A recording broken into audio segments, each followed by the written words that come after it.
আসসালামু আলাইকুম। আজকে আপনাদের দেখাবো আমি যে রান্নাটা, সেটা হচ্ছে তেলাপিয়া মাছ। এটা কিন্তু কমন একটি রান্না করা। আর আমি কিন্তু এই রান্নাটা মানে ঝোল করব না, আজকে মাছটাকে ভুনা ভুনা করব। এখানে একটি কড়াই দিয়ে দিয়েছি চুলাতে, আর এখানে কিন্তু পেঁয়াজ বাটা, রসুন বাটা, তেল দিয়ে আমি এটাকে ভেজে নিতেছি। এখন এটা কিন্তু একটু লালচে কালার হলে ভাজাটা, তারপরে আমি এখানে দিয়ে দেব হলুদের গুঁড়া, মরিচের গুঁড়া, আর দিব এখানে স্বাদ মতো লবণ। স্বাদ মতো লবণ দিয়ে মশলাটাকে আর একটু সুন্দর করে কষিয়ে নেব।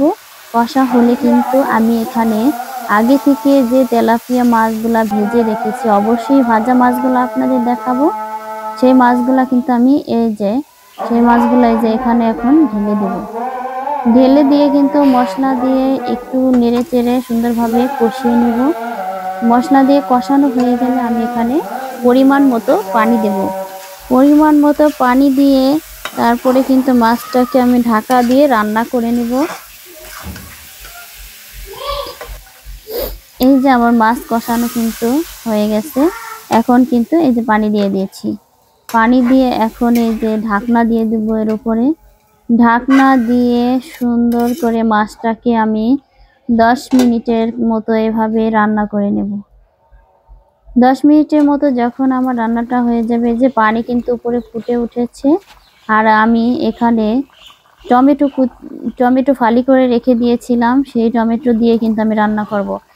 আর এভাবে টমেটো দিয়ে তেলাপিয়া মাছ যদি ভুনা যায়, তাহলে পেট ভরে কিন্তু ভাত খাওয়া যায়, মানে এত মজাদার হয়।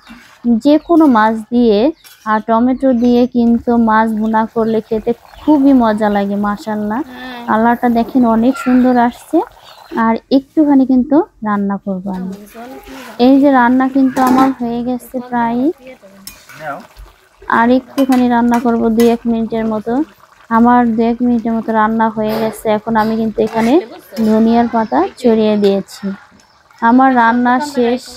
আমি ঢেলে কিন্তু আমার রান্নাটাকে শেষ করে দেব।